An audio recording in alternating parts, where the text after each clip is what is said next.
selamat siang. Yang terhormat Ibu Kepala SMA Negeri Tegaluh, yang kami hormati narasumber kita yang luar biasa, Bapak Abdul Hai Tahilo, dan yang kami hormati Bapak Ibu Guru, calon guru penggerak, insya Allah. Puji syukur yang kita panjatkan kehadirat Allah Subhanahu wa Ta'ala, Tuhan yang Maha Esa. Alhamdulillah pada siang hari ini kita masih dapat berkumpul di tempat ini serangkaian dengan acara aksi nyata budaya positif yang akan disampaikan oleh Bapak Abdul Hai Tahilo. Ya, Bapak Ibu hadirin yang kami hormati, mari kita buka bersama acara ini dengan lafaz basmalah. Bismillahirrahmanirrahim. Dilanjutkan dengan doa yang akan disampaikan oleh Ustaz Fadli. Pada Ustaz disilahkan. Bismillahirrahmanirrahim. Assalamualaikum warahmatullahi wabarakatuh. Dan selamat siang. Baik, Bapak Ibu Guru, sebelum kita mulai kegiatan di siang hari ini, maka ini kita berdoa kepada Tuhan Yang Maha Esa agar kegiatan di siang hari ini mendapat keberkahan dari Tuhan Yang Maha Esa. Saya awali dengan membacakan Al-Fatihah. Yang guru non muslim silakan berdoa menurut keyakinan agama masing-masing. Al-Fatihah. A'udzu minasyaitonir rajim. Bismillahirrahmanirrahim. Alhamdulillahirabbil alamin. Arrahmanir rahim. Maliki yaumiddin. Iyyaka na'budu wa iyyaka nasta'in. Ihdinas siratal mustaqim. Shiratal ladzina an'amta 'alaihim ghairil maghdubi 'alaihim waladdallin. Alhamdulillahirabbil alamin. Allahumma shalli 'ala Muhammad wa 'ala ali Muhammad. Allahumma inna nas'aluka 'ilman nafi'an wa rizqan halalan thayyiban wa 'amalan mutaqabbalan. رضيت بالله ربا وبالإسلام دينا وبمحمد نبيا ورسولا. ربي زدني علما وارزقني فهما. اللهم فقهنا في الدين وعلمنا التعليم. ربنا ظلمنا أنفسنا وإن لم تغفر لنا وترحمنا لنكونن من الخاسرين. ربنا آتنا في الدنيا حسنة وفي الآخرة حسنة وقنا عذاب النار.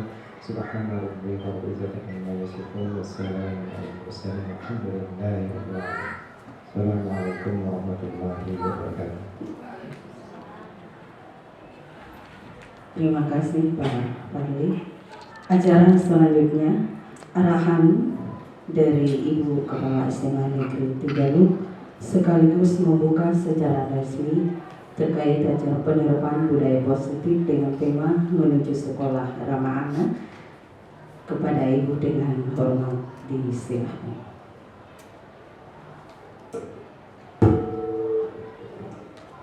Terima kasih. Assalamualaikum warahmatullahi wabarakatuh. Salam sejahtera untuk kita semua.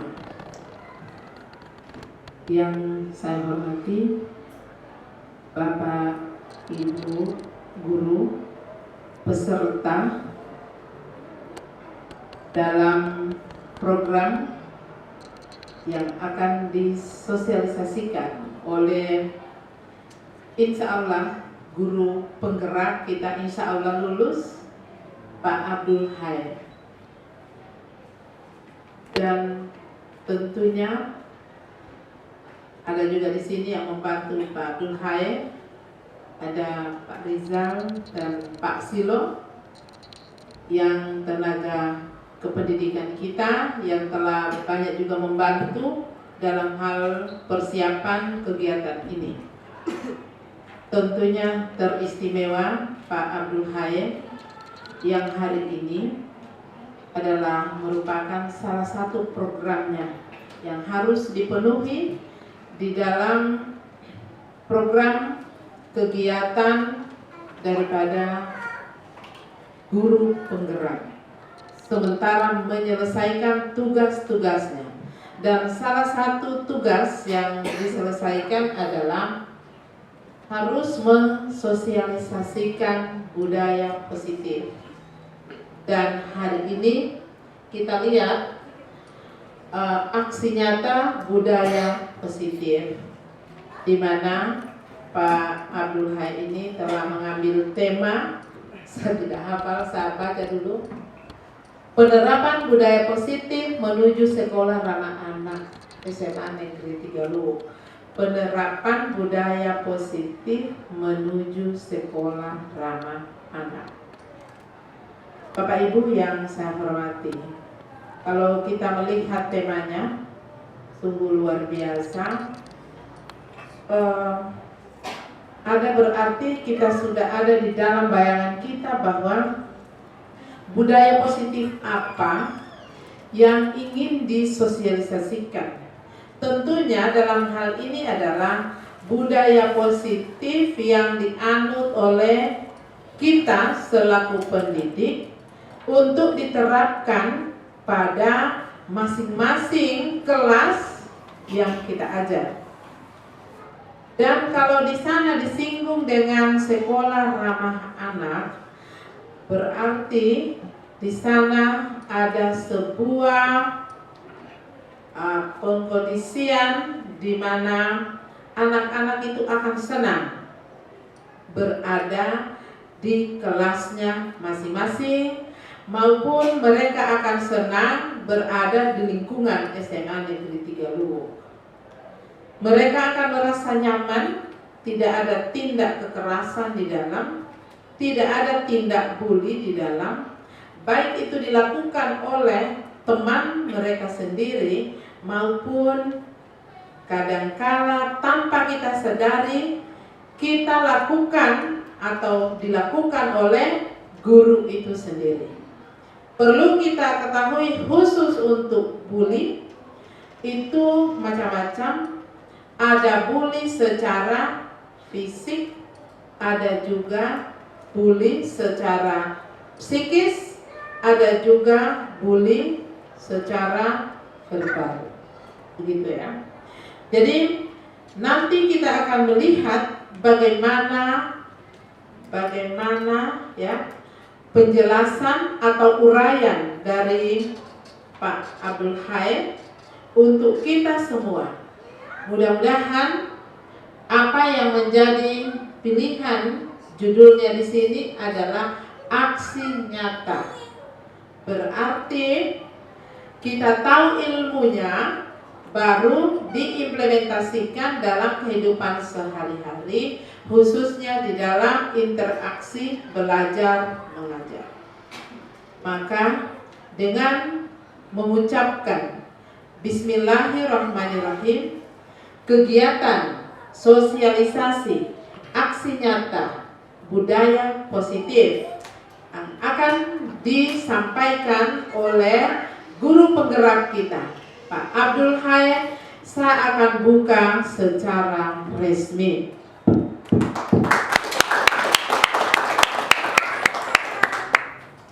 Semoga Allah Subhanahu wa Ta'ala, Tuhan yang Maha Esa, meridhoi kegiatan kita, dan insya Allah kita semua yang hadir di laboratorium ini kita bisa mendoakan kepada Bapak Abdul Hai, mudah-mudahan sukses dalam kegiatannya untuk meraih sebagai predikat guru penggerak angkatan yang ke-6.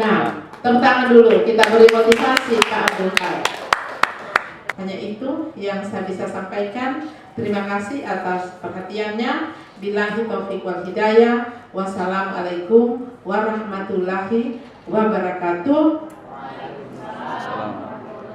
Salam sejahtera untuk kita semua. Ada informasi yang menggembirakan untuk tenaga kependidikan. Tenang-tenang saja, tenaga kependidikan juga ini akan ada jalannya ya.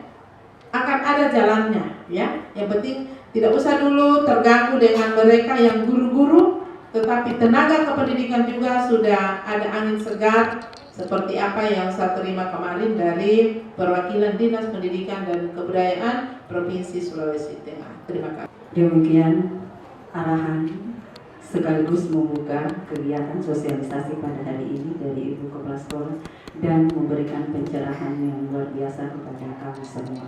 Terima kasih banyak Bu. Bapak Ibu hadirin yang kami hormati, Ya, kita masuk pada acara inti, yaitu materi yang akan disampaikan oleh Bapak Abdul Had. Kita sambut pemateri kita yang luar biasa. Tepuk tangan dulu. Silakan.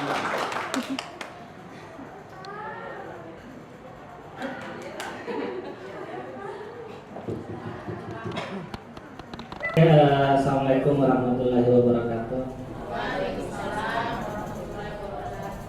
Selamat siang Bapak Ibu.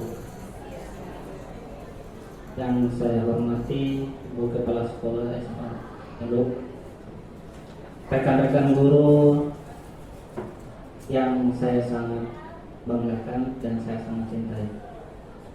Oke, sebelum saya langsung saja ya, karena waktu ya, kita nanti selesai jam 3 ya, tidak mau asar ya. Oke, peta materi, jadi materi yang akan saya sampaikan pertama itu tentang disiplin positif dan nilai-nilai kebajikan. Setelah kita mengetahui disiplin positif dan nilai-nilai kebajikan, selanjutnya kita akan mempelajari tentang teori motivasi, hukuman, dan penghargaan. Kemudian ketika kita sudah mengetahui disiplin positif, nilai-nilai kebajikan, teori motivasi, hukum, dan penghargaan, selanjutnya apa yang kita lakukan dengan teori tersebut, yaitu dengan membuat namanya keyakinan kelas. Nanti ada pertanyaan, kenapa keyakinan kelas? Mengapa bukan peraturan kelas? Nanti kita akan bahas di materi ini. Kemudian setelah kita membuat keyakinan kelas, kok ada yang masih melanggar keyakinan kelas tersebut. Nah, bagaimana cara mengatasinya? Maka kita akan belajar tentang teori kebutuhan manusia, kebutuhan dasar manusia. Selanjutnya posisi kontrol yang akan kita gunakan. Kemudian solusi dengan menggunakan segitiga restitusi. Ini merupakan peta materi yang akan kita sharing sama-sama ya, bukan mengajar ya, tapi sharing ya. Dalam waktu nanti kurang lebih 2 jam ya. Oke Bapak Ibu,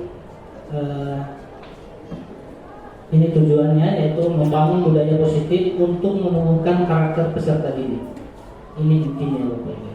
Tujuan dari pertemuan kita yaitu membangun budaya positif untuk menumbuhkan karakter peserta didik.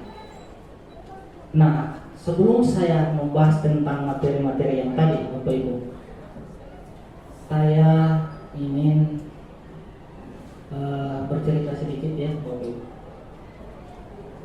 Jadi ketika saya mengikuti program calon guru penggerak ini, saya telah melewati 3 modul yang sudah finish.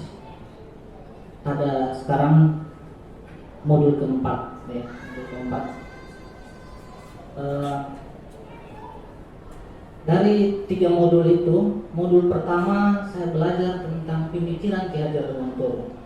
Ini Bapak Ibu yang alumni dari sekolah guru pasti sudah terbiasa dengan pemikiran Ki Hajar Dewantoro. Tapi saya sebagai latar belakang pendidikan bukan guru, ini luar biasa sekali Bapak Ibu. Jadi banyak berpikir bahwa mindset dari calon guru penggerak itu ingin menjadi kepala sekolah, ingin menjadi pengawas. Banyak orang berpikir seperti itu. Ketika ada yang berpikir seperti itu, saya senyum-senyum saja Bapak.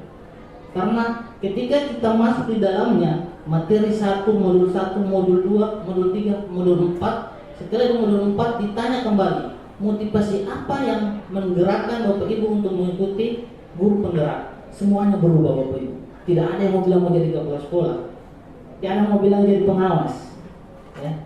Semuanya apa? Hanya untuk mendedikasikan dirinya untuk negeri, untuk anak didik. Semuanya berubah mindsetnya.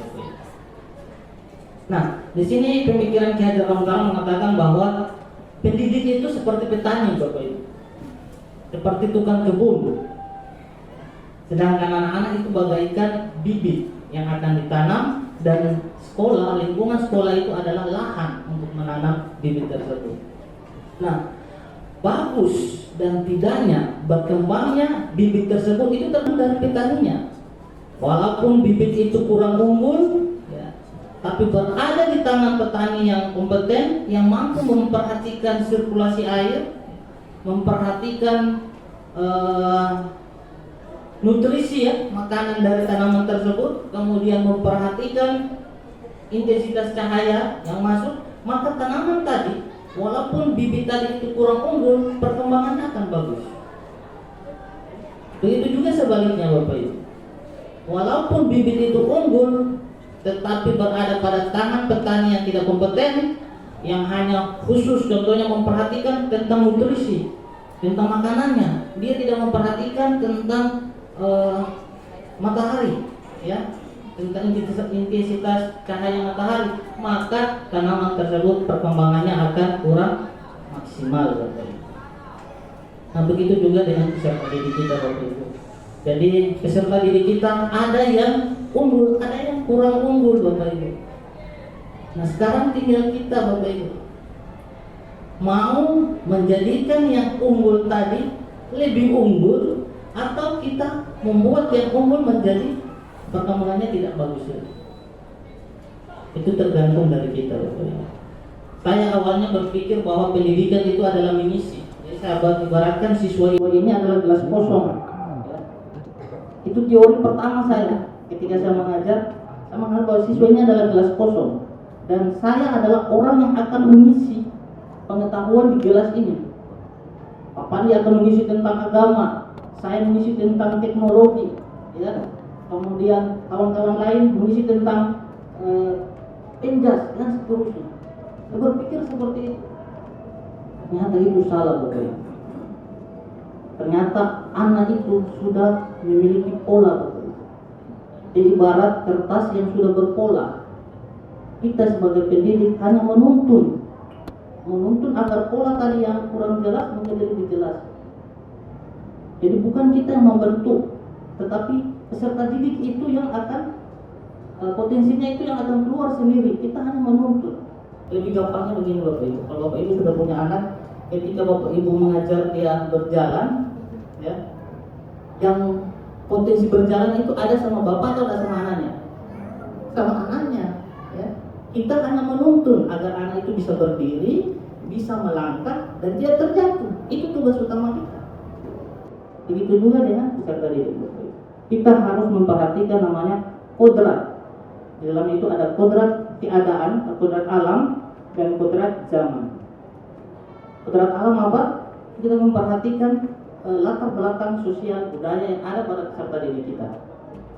Sedangkan kodrat zaman adalah teknologi. Jadi kita tidak bisa menggunakan pola-pola lama yang kita dapatkan waktu SD, waktu SMP pada peserta didik yang sekarang. Kalau waktu SD saya menerima ilmu itu hanya dengan mencatat, ya. Catat. Ada yang mendikte kemudian saya catat. Tapi sekarang tidak bisa kita gunakan dengan pola-pola seperti itu. Karena teknologi sudah berubah. Oke, jadi itu ya Bapak Ibu, sekilas tentang pemikiran Ki Hajar Dewantoro. Kemudian sekarang saya masuk Bapak Ibu di disiplin positif. Kira-kira ketika kita mendengar kata disiplin, apa yang terbayang di benak Bapak Ibu? Tepat waktu. Oke, terima kasih Bu Rela. Apalagi? Adanya aturan. Oke, adanya aturan. Adanya tadi tepat waktu, adanya aturan. Kemudian apa lagi? Adanya tanggung jawab. Nah, tadi Pak Pandi bilang ada aturan. Nah, sekarang kalau sebenarnya ada yang melanggar aturan, apa yang terjadi? Ada sanksi, ada hukuman di dalamnya. Oke. Nah, sekarang kita mau lihat ya, apakah yang kita persepsi itu betul atau tidak. Dalam budaya kita memaknai disiplin itu sebagai sesuatu yang dilakukan seorang pada orang lain untuk mendapatkan kepatuhan. Seperti tadi ya, kita buat aturan-aturan agar peserta didik ini patuh dengan aturan itu. Nah, seperti itu kira-kira ya. Namun ternyata Bapak Ibu, disiplin itu berasal dari kata disiplini, yang berarti murid, yang berarti pengikut. Nah, orang kalau menjadi pengikut, dia mau ikut kegiatan KPM yang dilakukannya Pak Tio dengan Ibu Dewi, dengan Ibu Kayanti ya. Nah, Karena dia ikut kegiatan itu, apa motivasinya?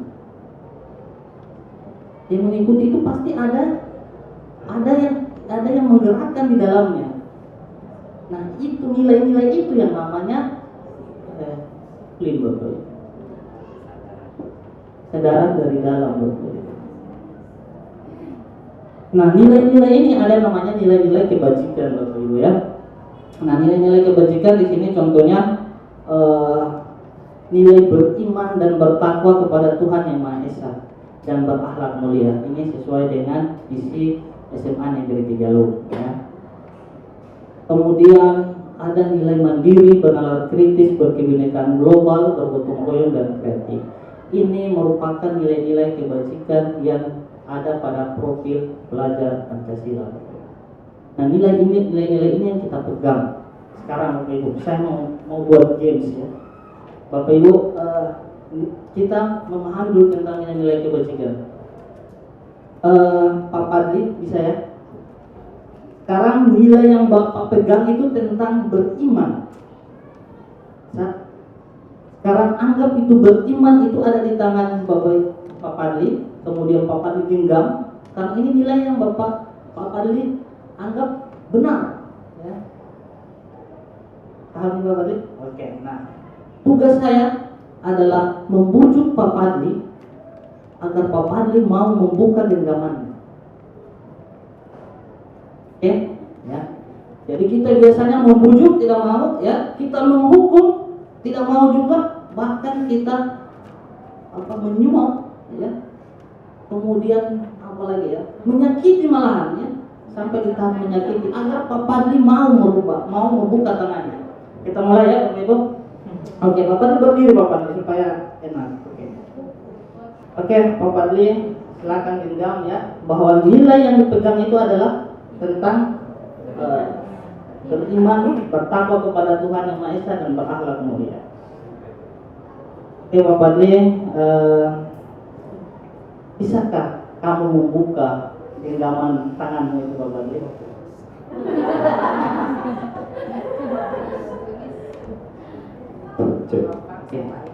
Oke, bisa Pak Padli? Tidak boleh ya.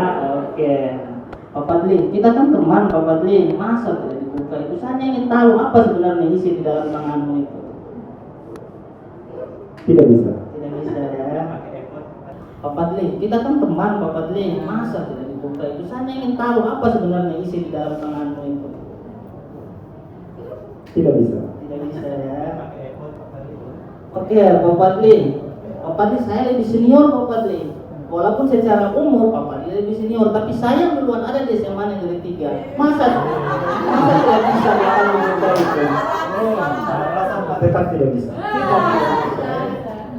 Oke, Pak Padli. Pak Padli, nama Pak Padli itu ada di Dapodik Pak Padli.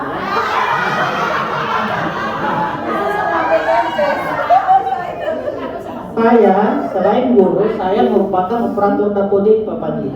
Pak Padli kalau mau datanya lolos P3K, salah satunya berpengaruh di data Dapodik Pak Padli. Sekarang saya minta Pak Padli buka ini genggaman atau data Pak Padli saya sehat oleh Dapodik.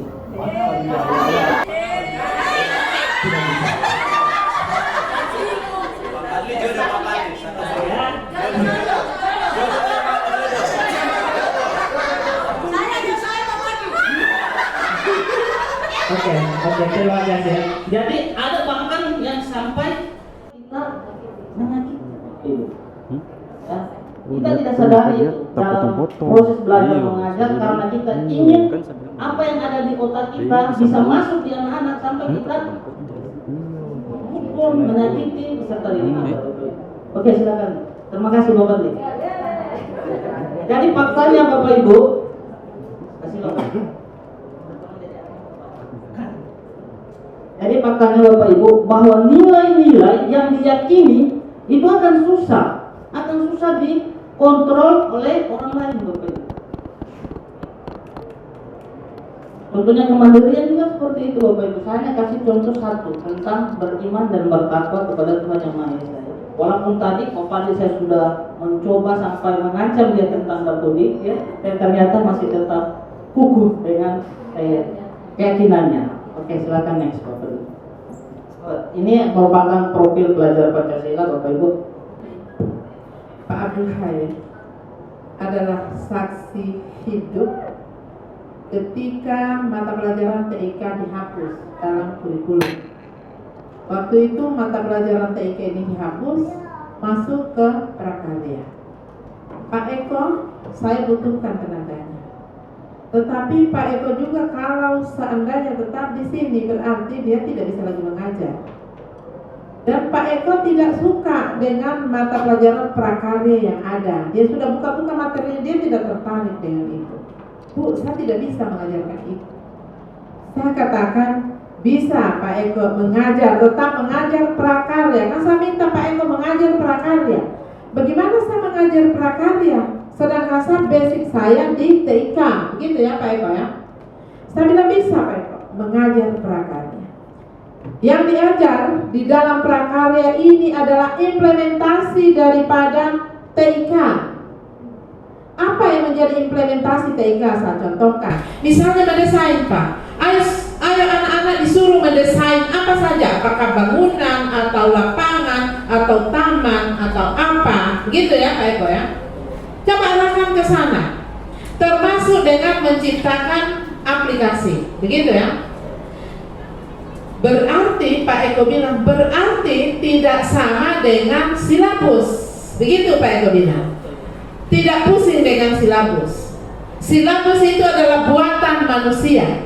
Yang saya yakini di sini kita bisa mengembangkan itu. Silakan jalan, saya tanggung jawab. Begitu ya. Kurang lebih 5 tahun kemudian baru masuk ini sekolah penggerak. Baru lahir ini sekolah penggerak. Di sekolah penggerak ternyata Pak Eko bilang, Ibu, ternyata apa yang Ibu bilang dulu sekarang ini kita lalui di sekolah penggerak. Memang saya kalau merencanakan sesuatu bukan untuk hari ini, tetapi untuk masa datang. Dan hari ini saya masih di sini, belum pindah, belum pensiun. Apa yang saya rencanakan dulu ternyata ya dalam program kurikulum sekolah penggerak itu masuk ke dalamnya. Saya beri motivasi tantangan untuk kita semua. Ternyata Bapak Ibu tidak salah memilih SMA Negeri 3 Luwuk untuk tempat kita mengembangkan ilmu kita di sini. Terima kasih. Silakan dilanjutkan Pak Eko.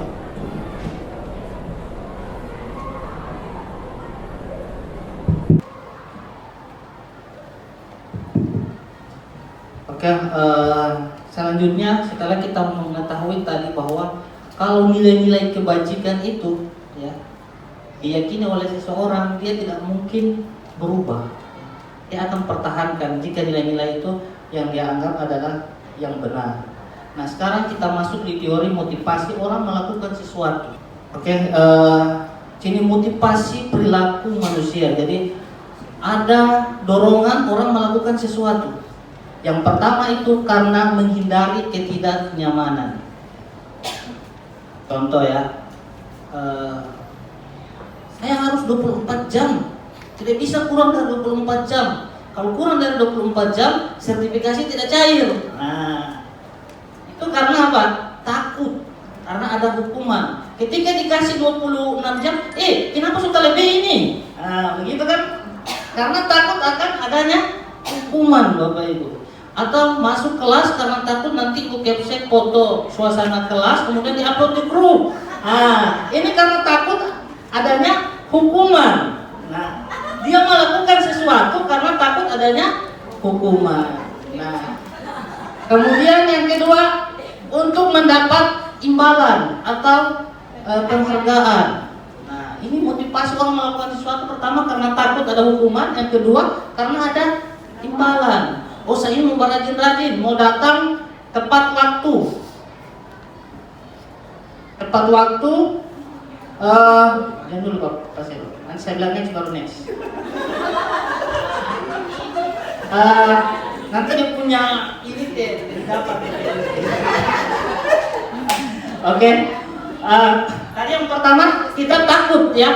Yang kedua kita mengharapkan imbalan. Contohnya, saya mau datang tepat waktu ini, jadi sebelum jam 7 saya sudah di sekolah. Tujuannya apa? Supaya nanti pas apel Ibu Kepsi bilang, kalian harus contoh Pak Eko. Nah, itu karena ingin ada ujian, ada penghargaan, ada imbalan. Peserta didik juga begitu Bapak Ibu, ya. Peserta didik juga begitu. Jadi ada yang mau bergerak ketika kita kasih imbalan, ya. Ketika kita tidak memberikan imbalan, akhirnya dia menganggap itu adalah hukuman, ya. Nah, teori yang pertama dan kedua ini Bapak Ibu, motivasi yang pertama dengan yang kedua adalah motivasi ekstrintik atau motivasi yang muncul karena adanya dorongan dari luar. Nah, motivasi ini Bapak Ibu berpengaruh pada orang yang di luar tadi. Contohnya tadi, saya takut karena adanya Ibu Kepsek, dan saya rajin karena mengharap penghargaan yang Ibu Kepsek. Ketika Ibu Kepsek tidak lakukan lagi itu, atau dia Ibu Kepsek pindah ke tempat lain, maka saya akan berubah lagi, ya. Seperti itu Bapak Ibu, ya. Nah, yang kita mau, yang kita harapkan adalah poin yang terakhir, yaitu motivasi yang muncul karena ada niat atau keinginan untuk menjadi orang yang mereka inginkan dan menghargai diri sendiri. Contohnya, saya masuk tepat waktu karena saya ingin. Nah, dari saya kan, bukan dari lain. Saya ingin peserta didik itu mencontohi saya bahwa saya itu menghargai waktu. Contohnya Pak Max, ya. Kita lihat Pak Max tepat waktu, ya. Kemudian saya mau masuk tepat waktu karena tidak ingin makan gaji dari korupsi waktu, hasil dari korupsi waktu. Nah, itu adalah motivasi dari dalam Bapak Ibu, ya. Nah, ini yang harus kita perkuat Bapak Ibu, karena motivasi 1 dan 2 ini bisa saja, tapi tergantung. Ketika ada perubahan maka tidak berlaku lagi. Yang kita harapkan adalah motivasi yang terakhir, ya. Oke, lanjut. Nah, lantas bagaimana kita bagaimana kita menerapkan tadi disiplin positif berdasarkan nilai-nilai kebajikan, yaitu dengan membuat namanya keyakinan kelas Bapak Ibu. Keyakinan kelas atau keyakinan sekolah. Nah, keyakinan kelas atau keyakinan sekolah merupakan nilai-nilai kebajikan yang dimiliki oleh semua komponen. Kalau macam di kelas berarti antar siswa dan guru. Nilai-nilai yang diyakini oleh siswa dan guru. Contohnya, nilai-nilai kebajikannya contohnya harus disiplin. Kata disiplin itu merupakan nilai-nilai kebajikan, ya. Selanjutnya Pak. Kemudian, mengapa keyakinan kelas bukan peraturan kelas? Nah, ada pertanyaan seperti itu kan? Mengapa keyakinan kayaknya asing itu keyakinan kelas itu? Harusnya peraturan kelas. Namanya peraturan Bapak Ibu, itu ada dampak psikologinya. Coba kita lihat. Ketika kita ke lampu merah, kalau ada polisi tidak pakai helm. Kalau tidak ada, kita tidak pakai helm. Karena adanya peraturan, kita takut ditilang. Nah, sedangkan keyakinan itu dari dalam Bapak Ibu, susah untuk dirubah, dihilangkan. Jadi anak-anak akan melaksanakan karena itu dia yakini. Oke, lanjut. Nah, ini namanya peraturan. Contohnya, jangan membuang sampah sembarangan. Ini namanya peraturan. Nanti akan berdampak pada namanya hukuman. Kemudian jangan ribut saat guru menjelaskan. Ini namanya peraturan. Kalau yang namanya keyakinan, contohnya cinta lingkungan. Nah, dia masih umum Bapak Ibu. Saling menghormati. Kemudian datang di sekolah tepat waktu, disiplin. Nah, mengumpulkan tugas tepat waktu, kata kuncinya disiplin. Nah, nilai-nilai ini, ya Bapak Ibu, nanti kalau kita praktekkan di kelas, nilai-nilai ini yang kita gali ke siswa. Kemudian suruh tulis di papan tulis. Apa nilai-nilai? Kita jelaskan dulu apa itu namanya keyakinan kelas supaya mereka bisa tahu. Kita antar dulu, kemudian ditulis. Tulis di papan tulis, atau kalau ada kertas ditempel-tempel di papan apa namanya Bu? Ada di kelas, bukan papan tulisnya ya. Nah, kemudian nilai-nilai itu setiap hari kita harus luangkan waktu kita sebagai guru, karena jangan hanya berpikir bahwa kita ini mengisi ilmu, tidak ya, tapi kita juga mendidik ya. Jadi dalam pembelajaran luangkan 2-3 menit untuk mengkonfirmasi kepada anak, kira-kira kita ambil sampel si A hari ini dari nilai-nilai keyakinan kelas kita, nilai apa saja yang sudah kamu lakukan? Langsung dia jawab, saya tadi datang tepat waktu, berarti saya disiplin Pak. Dia akan paham lagi, dia untuk mengingatkan kembali tentang keyakinan kelas. Oke, lanjut Pak. Ini ya, mengenalkan keyakinan kelas kepada peserta didik, kemudian menyusun secara bersamaan. Ya. Jadi bukan hanya kita yang buat, tapi kita gali dari peserta didik. Kalau yang hanya kita yang buat itu namanya peraturan. Nanti dampaknya adalah hukuman, dampaknya adalah konsekuensi. Tapi kita harus sama ya dengan siswa, dengan peserta didik kita. Kemudian setelah itu kita susun, kemudian kita membiasakan penerapan keyakinan kelas untuk menumbuhkan disiplin positif pada peserta didik. Itu yang saya cerita tadi, bahwa di setiap akhir sesi luangkanlah 2 menit untuk tanya ke peserta didik. Setelah kita buat ini ya, kita tanya, hari ini siapa yang belum melaksanakan keyakinan kelas kita poin disiplin. Seperti itu kita konfirmasi kepada. Oke, selanjutnya.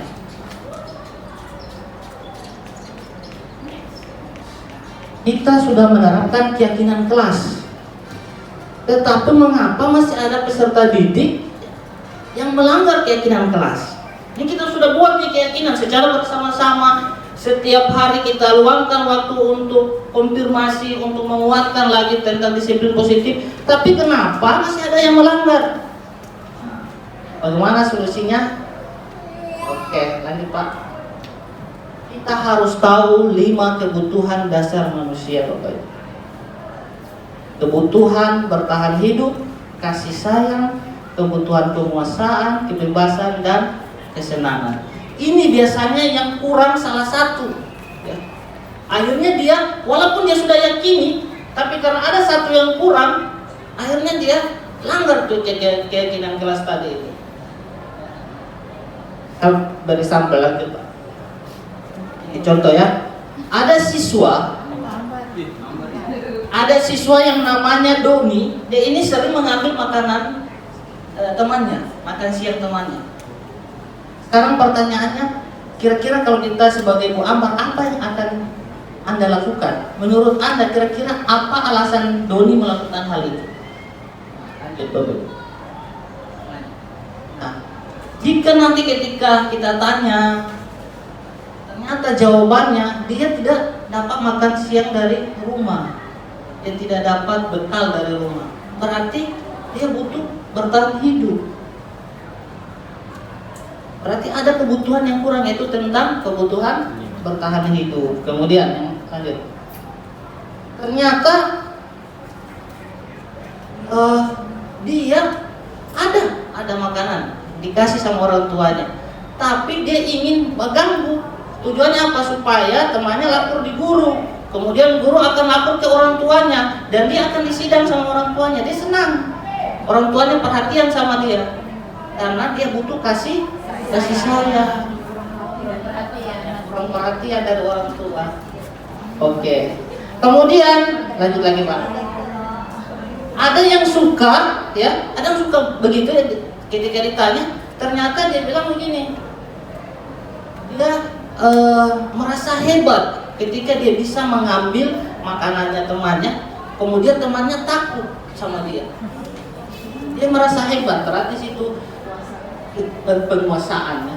Dia kekurangan di kebutuhan penguasaan. Ada lagi kasih sayang, ada lagi apa? Saya keluarkan di sini tentang rasa senang. Dia ingin ambil itu karena dia lihat raut mukanya Pesilo. Oh, ternyata Pesilo kalau saya jahili begini mukanya. Itu karena dia rasa senang. seperti itu ya. Nah, kita harus tahu dulu ketika ada masalah, kita harus tahu dulu dia ini kurang dari mana ya? Apakah kurang dari segi kasih sayang dan seterusnya. Setelah lanjut Pak. Setelah kita ketahui tadi alasan dia melakukan sesuatu, langkah selanjutnya apa yang sepantasnya diberikan pada peserta didik tersebut. Ini adalah kata kuncinya. Oke. Lanjut. Mana Ibu Ambar? Ada di belakang. Mana Ibu Ambar ini, guru BK ini ya? Memahami peserta. Oke, sekarang tadi kan kita sudah tahu, kita sudah buat keyakinan kelas, tapi tiba-tiba dia melanggar, ternyata ada kebutuhan yang tidak terpenuhi. Sekarang apa yang harus kita lakukan sama anak ini? Apakah menghukum, ataukah memberikan konsekuensi, ataukah restitusi? Nah, mungkin Bapak Ibu belum paham tentang hukuman, konsekuensi, dan restitusi. Maka saya akan jelaskan di sini.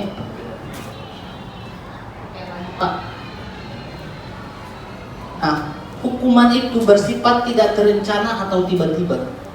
Jadi anak itu tidak tahu ketika saya melakukan A, saya akan mendapatkan B. Dia tidak tahu. Dan dia tidak dilibatkan dalam proses tadi pembuatan keyakinan tadi. Contoh, ada yang terlambat. Kamu tahu tidak ini jam berapa? Kamu tahu sekolah masuk jam berapa? Seperti itu ya.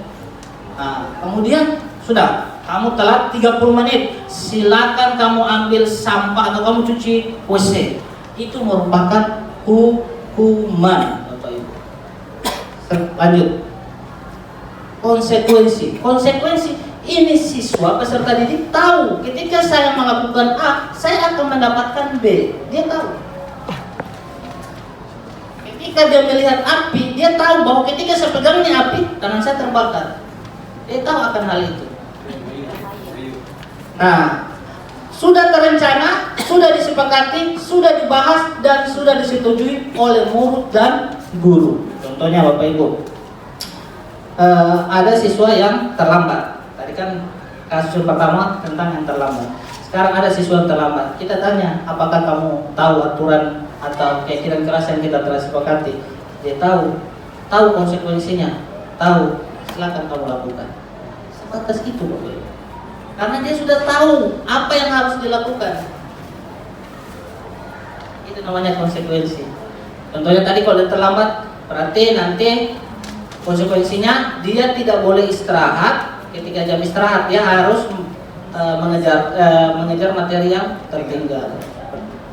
Oke, yang terakhir adalah restitusi. Nah, restitusi adalah bukan menebus kesalahan, tetapi belajar dari kesalahan. Tidak ada yang namanya hukuman. Hukuman bisa ada, itu pun opsi paling terakhir dari seribu opsi mungkin. Di restitusi adalah bukan untuk menebus kesalahan, namun untuk belajar dari kesalahan. Oke.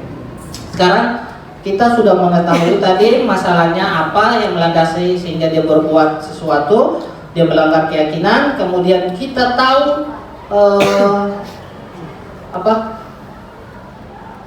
apa yang kita lakukan sama dia, apakah hukuman, konsekuensi, atau restitusi.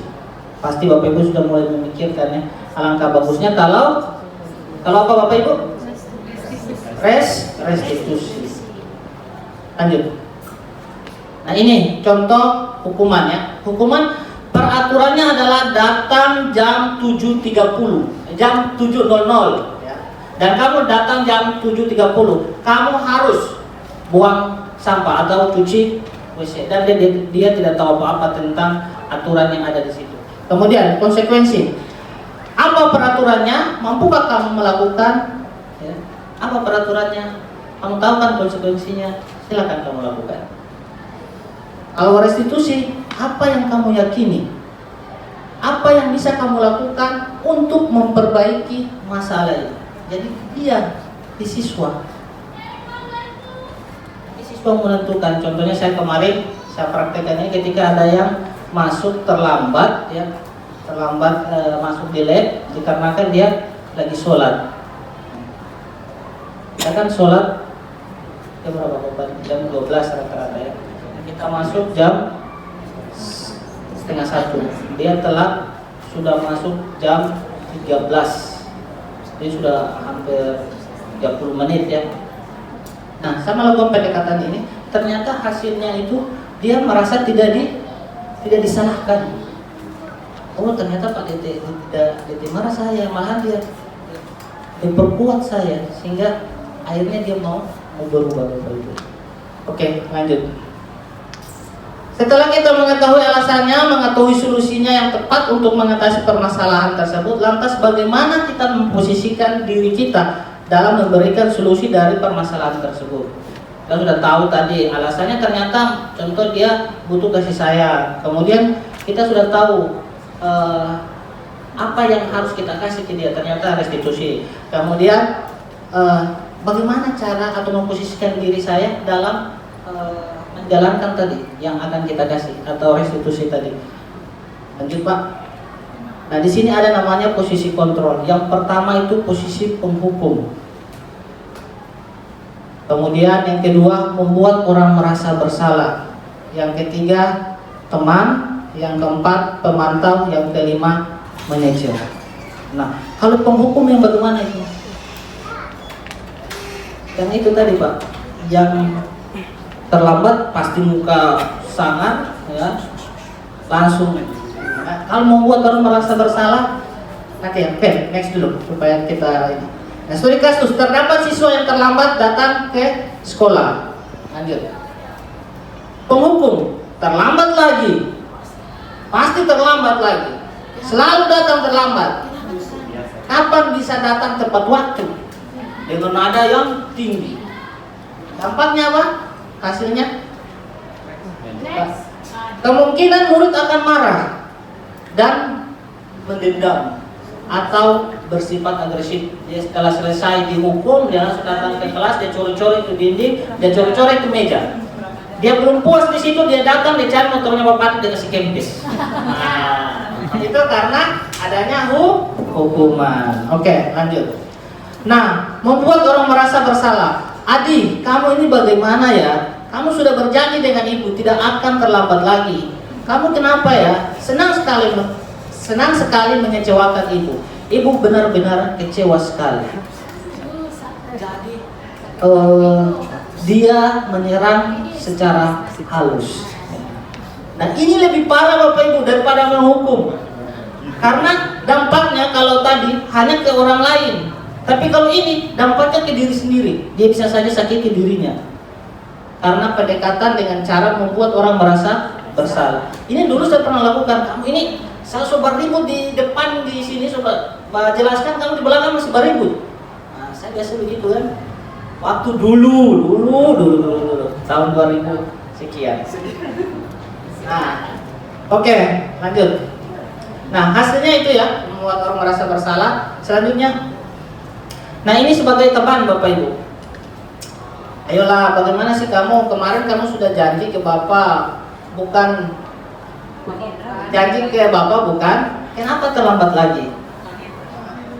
Sambil tertawa ringan, ya sudah tidak apa-apa, duduk dulu sana, nanti Bapak yang amankan. Ini sebagai teman. Nah, dampaknya apa? Siswa itu akan ketergantungan sama gurunya. Dia hanya suka sama Pak Padli, sama Pak Santa itu dianggap musuh. Seperti itu. Yang terakhir adalah posisi pemantau. Yang keempat posisi pemantau, yaitu ini contohnya. Adik, ini bagus ya. Posisi pemantau itu posisi yang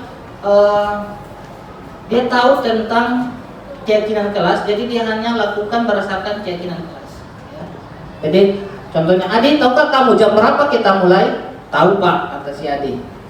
Guru, ya kamu terlambat 15 menit. Apakah kamu sudah mengerti konsekuensi yang harus dilakukan bila terlambat?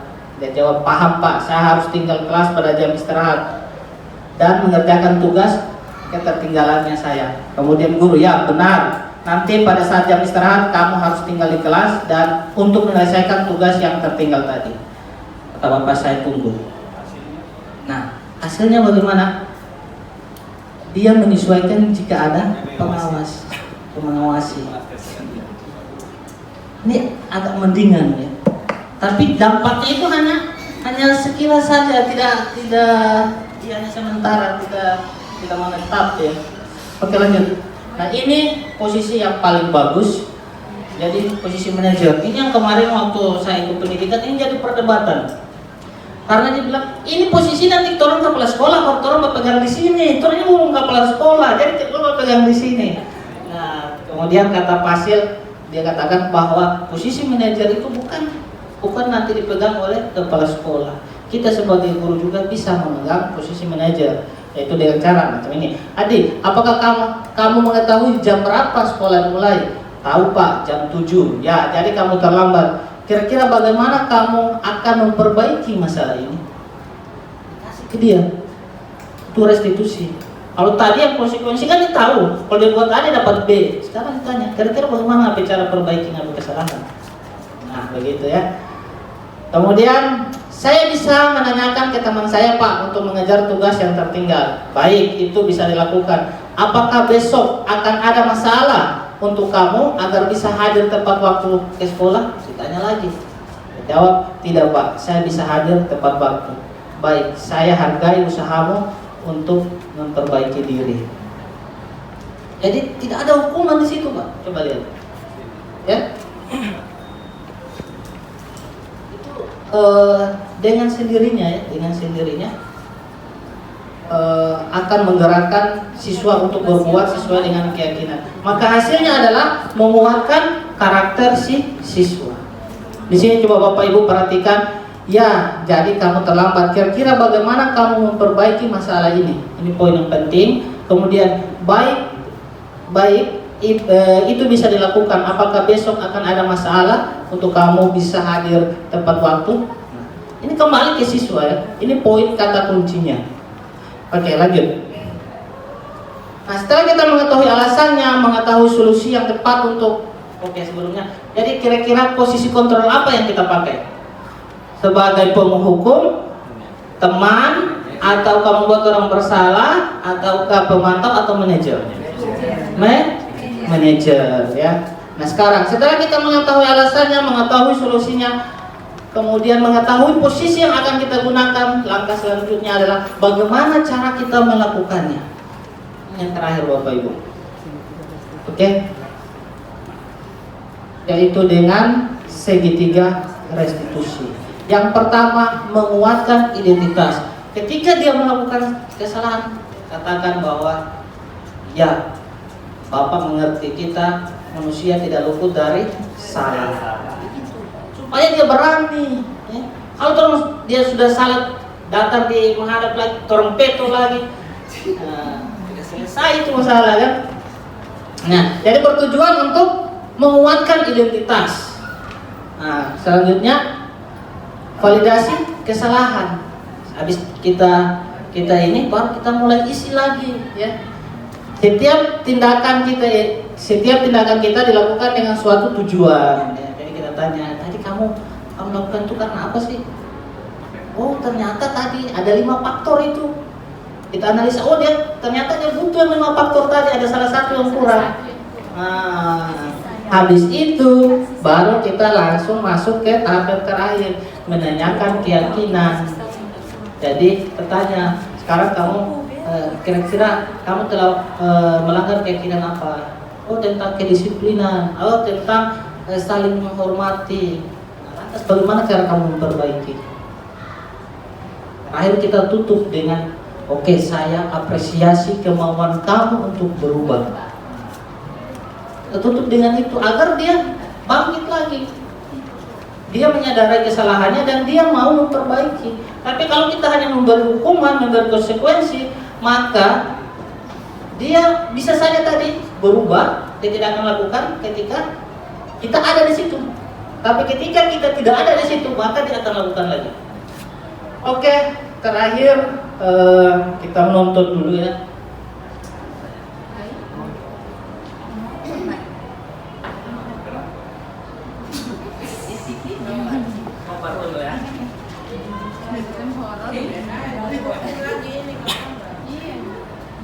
Drakor.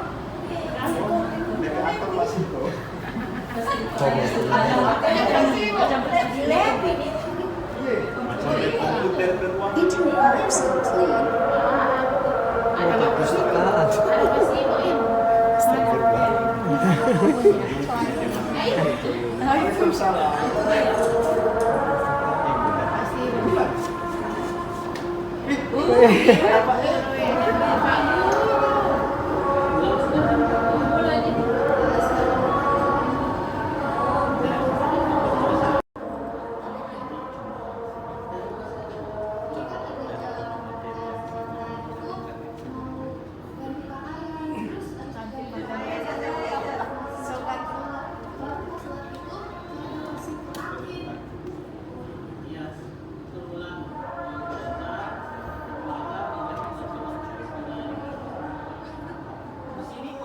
Menguatkan, saya katakan bahwa iya betul bulan kita belajar, namun kita belum melaksanakan tugas kita di yang pada di atas, rasanya ada yang kurang. Nah sini kita tidak menyalahkan dia karena dia terlambat, malahan kita menguatkan dia.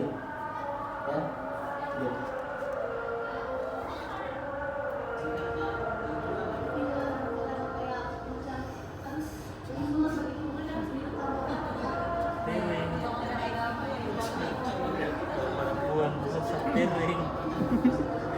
Selanjutnya kita tanya tentang keyakinan kelas. Apakah kamu masih mengetahui tentang keyakinan yang disepakati? Dia bilang, iya, salah satunya adalah disiplin. Habis itu ditanya lagi bagaimana cara kamu memperbaikinya.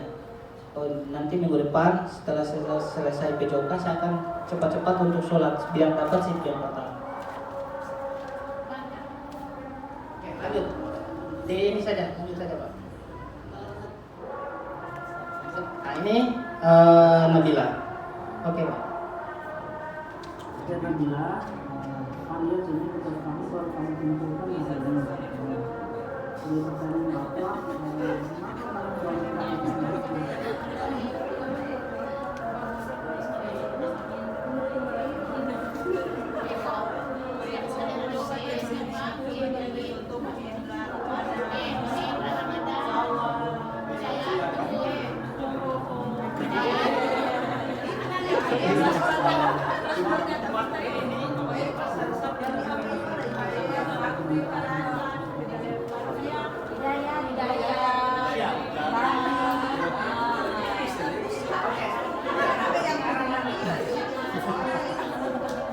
hasilnya bagaimana Bapak Ibu? Terakhir.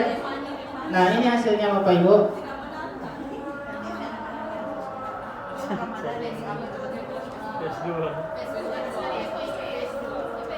Nah di sini ditanyakan ya tentang kenapa dia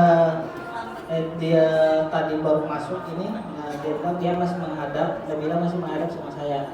Kemudian di situ dia bilang saya berpikir pertama bahwa saya akan dimarah karena tugas saya lambat. Tapi ternyata malahan saya dikuatkan tentang keyakinan kelas yang telah kita sepakati. Seperti itu Bapak ya. Oke, ada sebenarnya kalau untuk kelas-kelas lain, tapi saya belum. Yang saya upload baru ini. Tidak bisa saya sampaikan, lebih dan kurangnya saya mohon maaf. Mungkin ada pertanyaan atau saya kembalikan kepada moderator.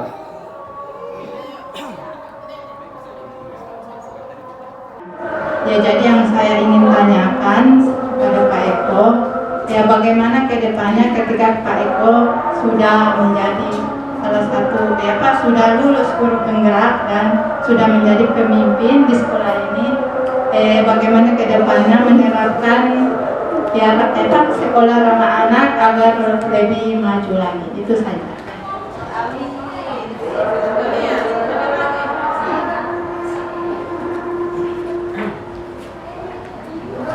Terima kasih atas kesempatan yang diberikan saya. Saya tertarik sekali dengan sosialisasi tentang penerapan budaya positif menuju sekolah ramah anak. Setelah kita mendapatkan sosialisasi tentang beberapa materi tadi. Saya ingin memberikan sebagai apa namanya, karena kita di kelas, terutama saya mengajar di kelas IPS ya. Jadi karena kelas IPS itu ya semuanya tahu bagaimana anak-anak ini dalam kelas. Yang saya tanyakan karena Pak Eko kan sudah lebih mendalami tentang bagaimana menguasai atau memberikan suatu solusi kepada peserta didik tentang memberikan pembelajaran. Contoh yang tadi yang Pak Eko sudah kasih ke kita tentang sosialisasi tersebut. Ini hanya sebagai apa?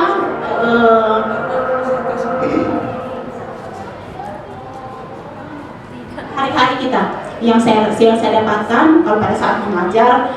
Kalau anak-anak IPS itu setiap harinya kalau kita datang sering terlambat, kemudian kita memang sangat saat itu emosi sangat tidak stabil, apalagi pada siang hari ya, gitu. Maaf ini dulu.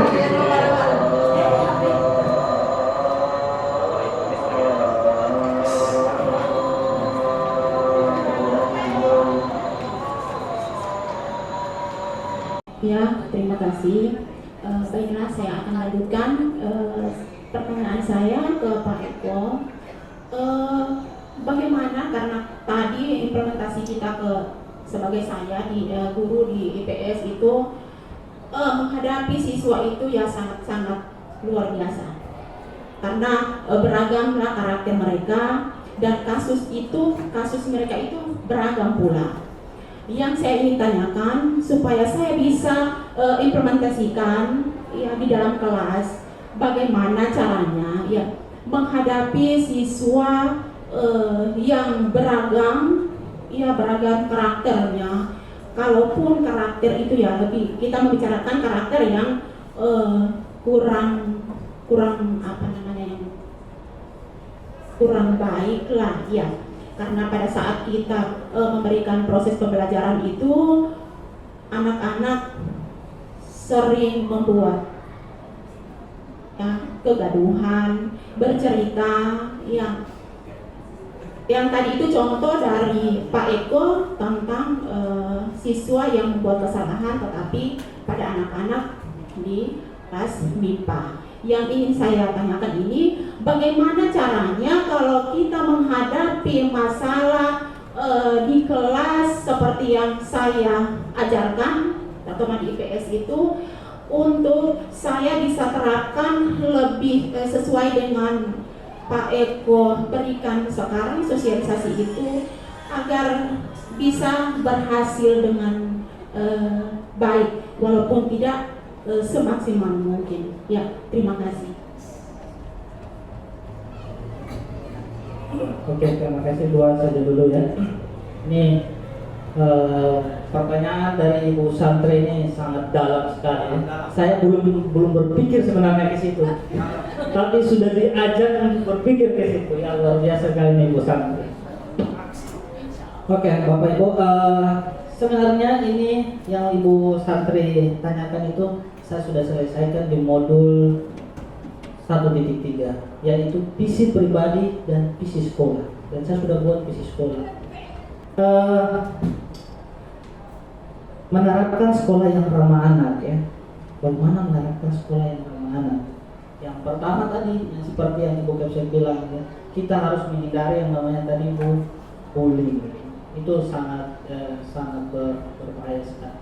Kemudian kita sebagai pertama sebelum di infrastrukturnya di kita dulu, kita harus menarik, jangan masuk sumambut, coba marah-marah. Anak-anak merasa ini ini surga apa neraka ini ya? Iya kan? Harus anak-anak itu harus senang, dia akan merindukan dengan kehadiran kita. Ya? Nah, kalau dia sudah senang, berarti dia akan merasa nyaman. Disitulah itu hal-hal yang simpel sebenarnya ya. Kemudian kalau kita berbicara infrastruktur itu memang agak susah ya, karena kita membayangkan kalau sekarang alhamdulillah dengan kepemimpinan Ibu Kepsek, internet kita sudah punya ya, komputer sudah ada ya. Nah, hal-hal seperti itu yang diimpikan. Kemudian ada satu yaitu digitalisasi sekolah. Jadi kalau impian saya untuk menuju sekolah ramah anak, semua itu terdigitalisasi. Kehadiran siswa itu bisa dipantau oleh orang tuanya. Kehadiran guru dipantau oleh siswa. Jadi dia hadir dan tidak itu. Sekarang kan ibu Ermi yang itu mundar-mandir kan, masuk.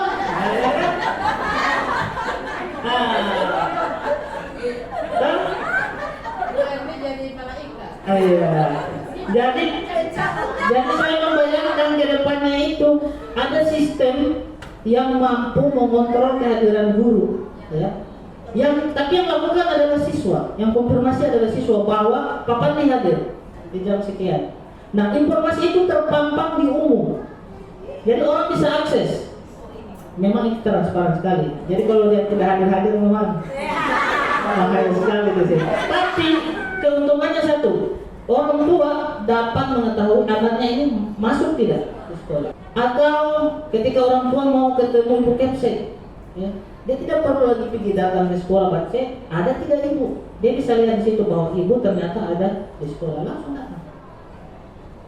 Itu yang saya bayangkan ke depannya ya, digitalisasi sekolah. Infrastruktur sudah tadi ya, yang simpel-simpel yang bisa kita lakukan yaitu membuat anak itu nyaman, terutama dari guru. Habis itu baru ke lingkungan, kemudian proses pembelajaran itu penting sekali, harus membuat siswa itu aktif. Dia harus keterlibatan anak itu penting sekali agar dia merasa nyaman sehingga dia senang dengan sekolah, dianggap ini sekolah di rumah dan dia mau pulang malahan, dia lebih nyaman di sekolah dibandingkan di rumah. Oke, kemudian itu yang kira-kira itu santri. Ibu Aryati tadi tentang bagaimana cara menghadapi siswa yang karakternya berbeda-beda, terutama di anak IPS ya.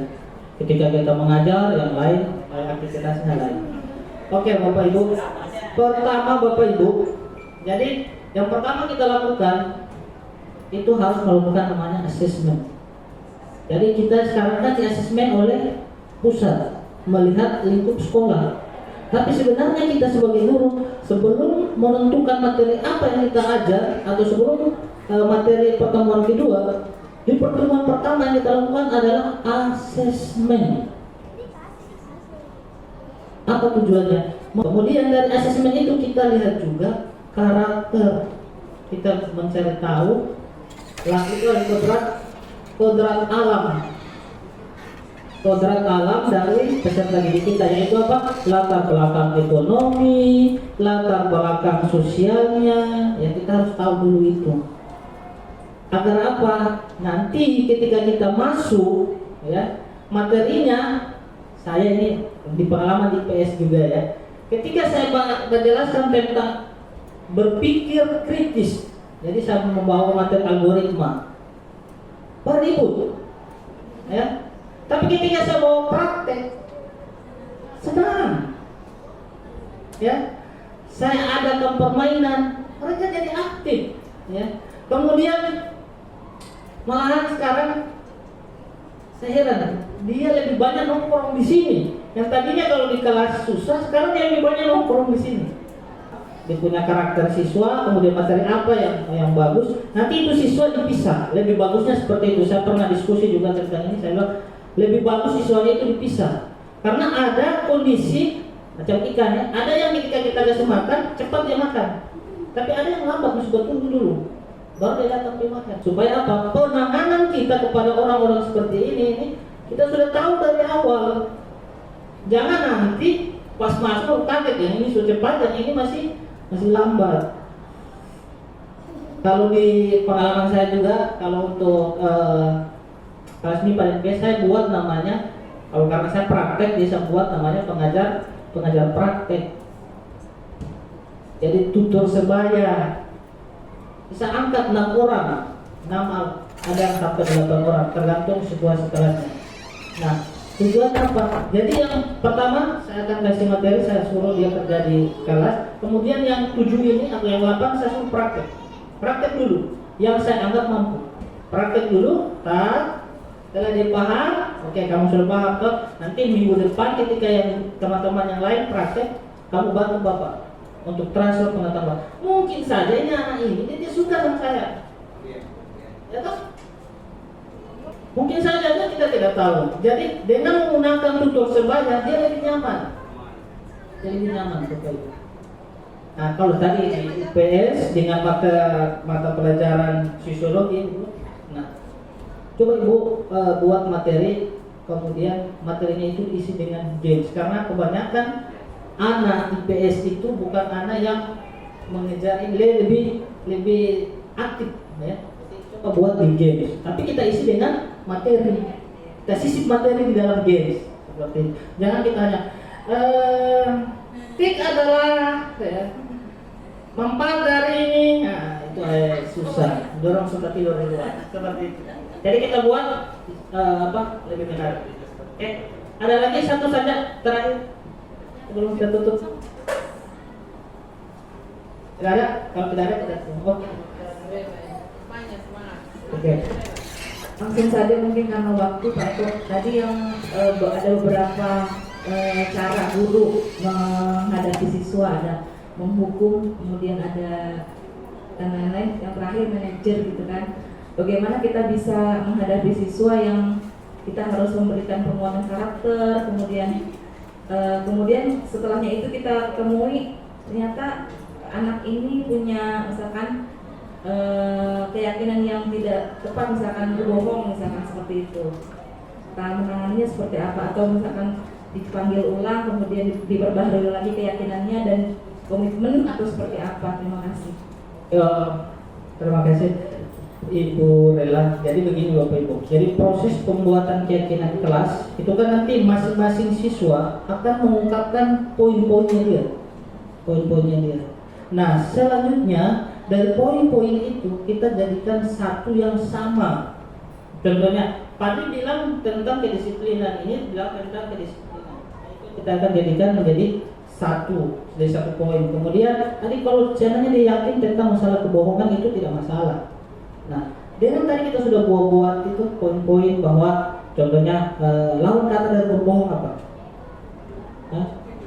Jujur, harus jujur ya. Nah, ada kata jujur di situ.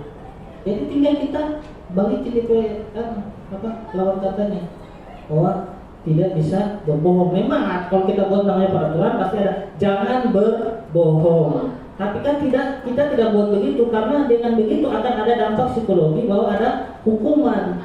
Yang kita buat adalah seperti tadi jujur atau tadi berakhlak mulia ya. Itu kan masih umum, sehingga nanti ketika penyelesaiannya tidak ada hukuman. Gitu. Kita buat itu ya, jadi sadarkan dia tentang yang hal-hal yang positif, bukan hal-hal yang negatif. Seperti itu. Terima kasih Bapak Ibu atas waktunya. Saya berharap kita bisa mengamalkan nilai-nilai ini. Kemudian yang mengikuti guru penggerak ya, saya berharap untuk bisa lulus nantinya. Kemudian saya mohon maaf juga ada beberapa yang saya ingin bantu tapi tidak sempat saya selesaikan. Oke, itu saja yang bisa saya sampaikan. Lebih kurang saya mohon maaf. Assalamualaikum warahmatullahi wabarakatuh. Selamat sore.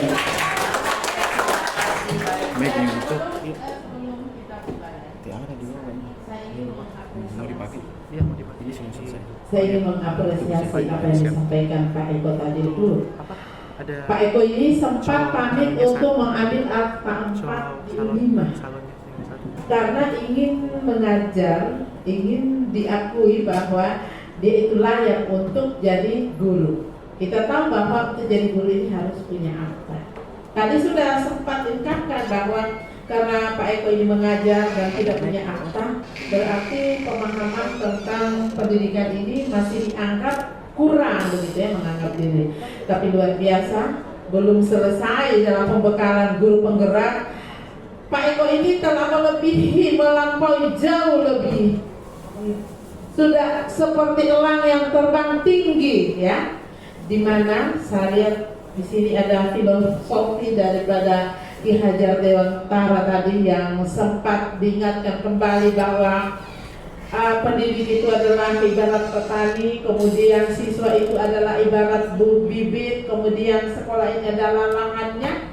Terus bagaimana walaupun bibit unggul tapi petaninya ini ibaratnya pertanian cuek yang pokoknya penting sudah tanam, tidak ada inovasi. Bisa saja dia bibit unggul tetapi bisa saja tumbuhnya tidak subur, begitu ya. Sehingga menghasilkan hasil yang tidak bagus. Jadi motivasinya luar biasa. Terima kasih Pak Eko ya atas ilmunya dan maju terus ya, mendaftar guru penggerak. Ternyata kalau kita belajar di guru penggerak ini, kita punya ilmu semakin tinggi, yakin dan percaya. Kemudian tadi bagaimana kita supaya menarik. Saya dulu itu tidak pernah pakai lipstik. Waktu itu saya dibunta. Kepala sekolah saya itu Pak Wahadi almarhum, dia itu adalah orang seniman. Dia kumpul kita semua guru-guru itu yang tidak pakai lipstik. Baru dia bilang begini dengan gaya dialek Manado-nya. Coba Bapak Ibu coba Bapak Ibu perbaiki sedikit itu penampilannya. Bagaimana itu siswa-siswa mau senang di kelas kalau Bapak Ibu guru datang kamar pucat-pucat itu dia. Begitu dia bilang. Dia bilang coba lihat itu pramugari. Kenapa dia harus begitu pramugari penampilannya? Supaya orang tertarik untuk naik pesawat, begitu. Sampai begitu itu motivasinya kepada sekolah saya. Itu akhirnya sekarang listrik itu adalah satu kebutuhan. Seperti Ibu Vita belum bisa turun kalau belum dia garis kelilingnya, gitu ya. Jadi kita harus berpenampilan yang menarik. Pakaian kita harus rapi. Kalau belum tas setrika, aduh seakan belum lengkap, kita tas setrika dulu. Kalau belum pakai parfum, belum pakai deodoran. Hanya itu saja, terima kasih. Kita berikan aplaus dulu sekali untuk Pak Eko. Kemudian kita juga ingin berikan aplaus untuk Pak Tio. Kenapa Pak Tio? Karena di kalangan siswa Pak Tio ini harum sekali. Oke, mudah-mudahan saja kadang-kala sudah tidak terlalu perhatikan penampilan, datang juga kadang-kala jilbab miring. Saya nanti di jalan baru saya perbaiki sedikit jilbab, ya. Oke. Hanya untuk supaya kita lebih riang gembira ya, untuk memotivasi diri kita sendiri karena sudah lambat ini. Untung Pak Eko sediakan ayam geprek. Ya. Terima kasih atas perhatiannya. Bila kita percaya. Wassalamualaikum warahmatullahi wabarakatuh. Salam sejahtera untuk kita semua. Ditunggu Bapak Ibu guru mendaftar guru penggerak. Oke. Ya, terima kasih Bapak Ibu Kepala Sekolah dan Bapak Ibu Guru, luar biasa semangatnya. Bapak Ibu hadirin yang kami hormati, tak terasa waktu kita telah berakhir. Saya sebagai MC mohon maaf atas kesalahan saya selama memandu acara. Dengan ucapan Alhamdulillahirabbil alamin, acara pada sore hari ini telah selesai. Albiru manitoba. Assalamualaikum warahmatullahi wabarakatuh. Dan selamat sore, salam guru penggerak.